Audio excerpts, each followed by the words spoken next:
मराठी भाषा गौरव दिनानिमित्त विधान भवनात एक विशेष कार्यक्रम झाला। जावे विनोदाच्या गावा हा विशेष कार्यक्रम आज विधान भवनात झाला। श्रेष्ठ लेखकांच्या साहित्य कृतींचं अभिवाचन झालं। लोकसेवेचा लोकजागल या ग्रंथाचं प्रकाशन झालं।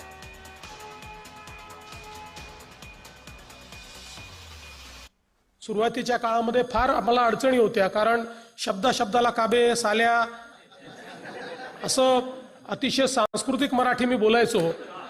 पण इथे आल्यानंतर माझ्या असं लक्षात आलं की ही संस्कृती मुंबईला काही पटण्यासारखी नाही आहे आणि पुण्यात तर मला त्या ठिकाणी बहिष्कृतच केलं जाईल। त्यामुळे मी आपलं हळूहळू थोडंसं स्वतःला म्हणजे चांगलं मराठी कसं बोलता येईल याच्याकडे मी नेलं।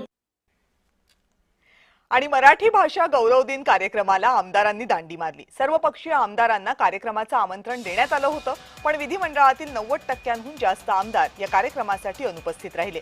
मुख्यमंत्री आणि उपमुख्यमंत्री त्याचप्रमाणे प्रमुख मंत्री हे या कार्यक्रमाला मात्र उपस्थित होते।